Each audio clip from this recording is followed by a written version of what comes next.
एक बार एक बड़ा जंगल था जिसके बीचों बीच एक विशाल और बंजर जमीन का टुकड़ा था। उस जमीन पर कुछ भी नहीं उगता था। इस बंजर जमीन के मालिक एक बहुत ही दयालु किसान थे, लेकिन वह भी इस जमीन को हरा भरा बनाने में नाकाम रहे थे। हर साल वह अपनी सबसे अच्छी फसल के बीज इस जमीन पर बोते थे, लेकिन कुछ भी नहीं होता था।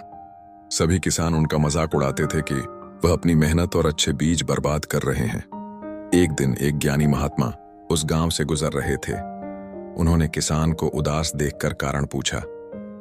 किसान ने उन्हें अपनी सारी कहानी सुनाई। महात्मा ने मुस्कुराते हुए कहा, चिंता मत करो, तुम जो कर रहे हो वह सही है, बस एक चीज और करो।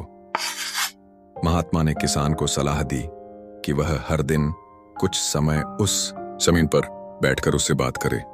उसे बताएं कि वह उसे कितना प्यार करता है और कैसे वह उसे हरा भरा देखना चाहता है। किसान ने महात्मा की बात मानी और अगले दिन से ही ऐसा करना शुरू कर दिया। वह हर सुबह अपनी जमीन पर जाता, उस पर बैठता और प्यार से उसकी तारीफ करता। वह कहता, तुम इतनी सुंदर और शांत हो, मुझे विश्वास है कि एक दिन तुम जरूर खिलोगी। कुछ महीने बाद जब गांव में बारिश का मौसम आया तो किसान की बंजर जमीन पर कुछ छोटे छोटे पौधे उगने लगे। किसान हैरान रह गया। उसने अपनी मेहनत और महात्मा की सलाह को याद किया। जैसे जैसे समय बीतता गया, वह जमीन पूरी तरह से हरी भरी हो गई और उस पर सुंदर फूल खिल गए।